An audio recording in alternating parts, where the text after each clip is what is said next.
Welcome to the WRAL Daily Download. I'm Jack Hagel. State lawmakers are considering a controversial proposal that would pump more than $1.4 billion into unproven companies.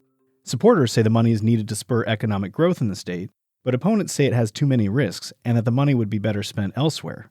WRAL state government reporter Travis Fain has been following the debate, and he joins us now. Travis, welcome back. Thanks for having me. Travis, this is a lot of money. Who's asking for it, and who would benefit from it? So a bunch of movers and shakers, the former CEO of Truist Bank has asked for it. Jamie Dimon, who is the head of J.P. Morgan Chase, massive bank, they're for it. Like a who's who of big-time money people want it. And what they say is we need to take things that are being discovered on university campuses, and we need to turn those into companies that stay in North Carolina and produce jobs here. Give us $1.4 billion to do it. And why does it have to be such a big number? Wouldn't it work with less? So what they want to do is use this like an endowment, like a university might have an endowment where you don't spend the actual $1.425 billion they want. You spend the interest, the profits. You invest that money, all that billion plus dollars. That produces profits. They say it'll produce something like $100 million a year that they can give as grants to help these researchers take their ideas and turn them into viable businesses.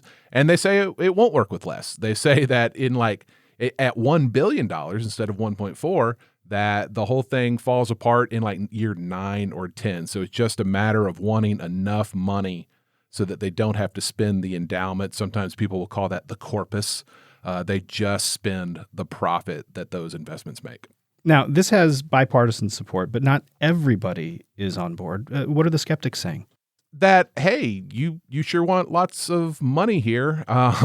And, there are free marketers, too, who feel like the state should not be picking winners and losers. The John Locke Foundation, which is a pretty well-known conservative think tank in North Carolina, I mean, they have come after this with both barrels. They put a cartoon out on Twitter, a GIF, that was just of a woman throwing money into a fire, and the woman was identified as NCInnovation. Obviously, NCInnovation does not believe, and that's the name of the group here, does not believe that they would be setting money on fire. They think this is an important shot in the arm for the state. Well, let's take a quick break. When we come back, we'll hear more about how the NCInnovation plan would work if funded. Stick around.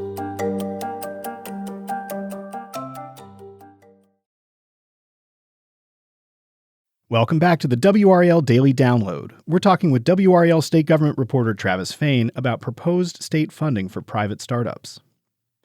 Travis, this program is meant to capitalize on the state's universities. How would it do that? So something like 87% of the research dollars that flow to our universities is Duke, Chapel Hill, and NC State. So the idea is to focus more on other universities and build at least 4 hubs. Western Carolina would be one, A&T would be one, NC A&T, Eastern Carolina in Greenville, and then UNC Charlotte. And to give an incentive for researchers, particularly at those places, but also statewide, to, if they have a good idea, if they discover something, to shepherd them through the process of creating a new company, and that company would have to be in state at least for 5 years so that it would create jobs here. And there's also a plan that's not written down. I never trust anything that's not written down in state government, but it says that they would have to be regionalized, so stay in the region. So one of the ways this is being pitched is, all right, we're going to draw lines around these hubs, and then you have to stay in that area.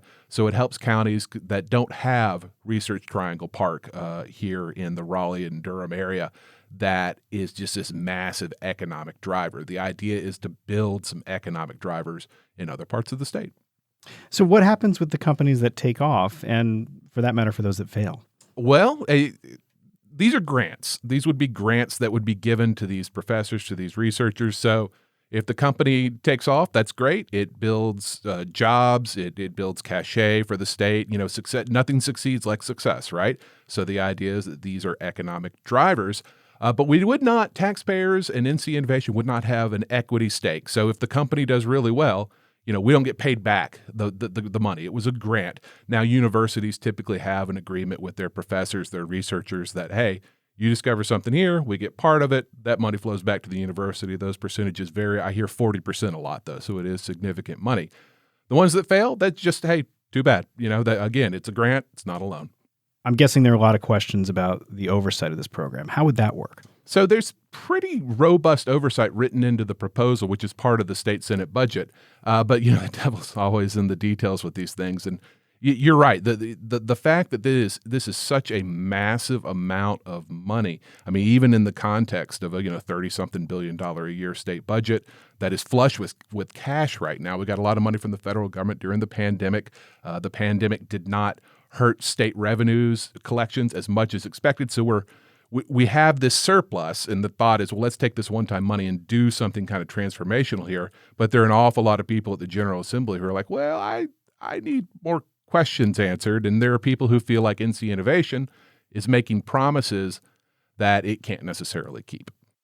Now, does it have any existing financial backing, in addition to the state funding that it wants? So they have either on hand or promised donations from the private sector, including the WRAL's parent company. We're one of the donors, $23 million. And the budget language says they have to get to at least 25 from the private sector in order to get the state's money. And they say, yeah, no problem. We'll do that. In fact, we want to raise more than that $25 million. And we hope to raise enough money to cover all the administrative costs, because obviously there's going to be a staff. Someone has to decide how you dole out the grant money. We want to cover the administrative costs from those private donations.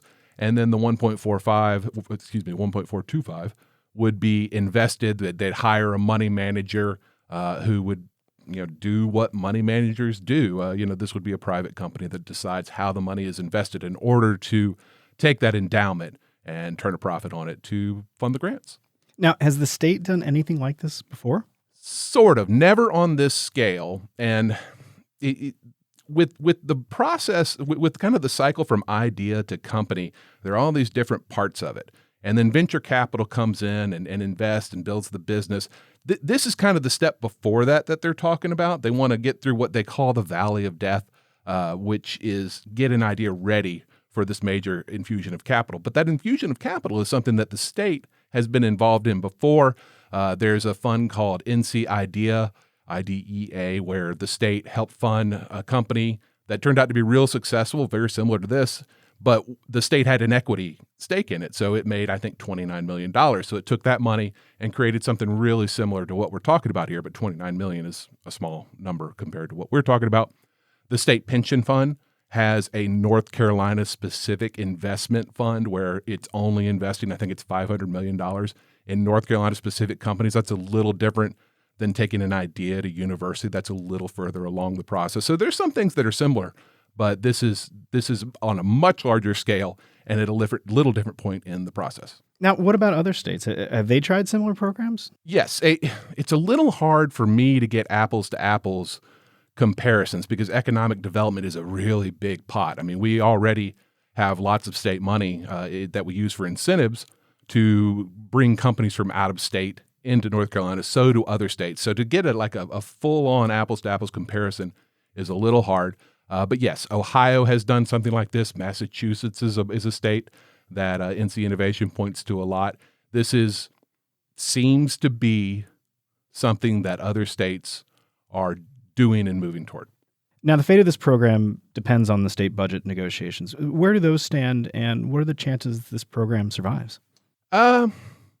Flip a coin on it. I think it'll survive in some way. It seems to have enough support. I don't know if it has support at the number, but it seems to be one of the things that is holding up the state budget. I think there are several other things, maybe things that are more contentious holding up the state budget. But I mean, we're mid-July now. The new budget fiscal year for the state of North Carolina started July 1st. So we don't have a budget. There's no shutdown because we just kind of continue funding. But we thought we'd have a budget by now.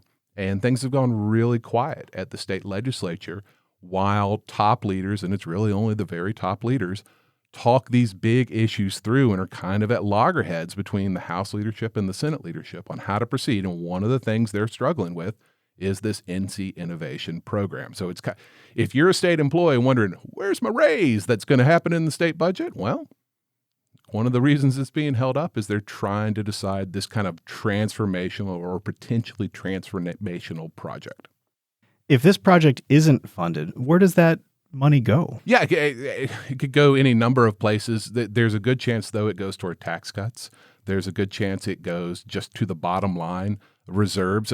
State lawmakers continue to fear at some point there will be a recession and that we will, in order not to cut funding for state government or to undo tax cuts, because Republican lawmakers have done a bunch of corporate and personal income tax cuts over the last several years.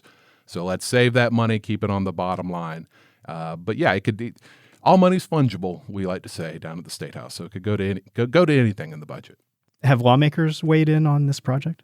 Yeah, a little bit. A lot of this is happening behind closed doors, but I spoke to Speaker of the House Tim Moore last week about this, and I mean, he said, look, we support it in the House, but boy, it's a big number, and there's some consternation about that, and so we're just working through the details. And unfortunately, budget negotiations happened largely in secret, and it is very difficult to pry loose exactly what people are thinking as they go through the process because there's so few people involved. Well, we know you'll be watching as the budget negotiations unfold. Thanks, Travis. Absolutely. That's WRAL state government reporter Travis Fain. For his in-depth coverage of NCInnovation and the state budget, visit nccapital.com. I'm Jack Hagel. Thanks for joining us, and thanks for listening to the WRAL Daily Download and for making us part of your morning routine. Another great way to get WRAL news is the Morning Briefing newsletter. It's a daily email with Triangle news, events, and headlines to help you get ready for the day. Sign up at WRAL.com/newsletter.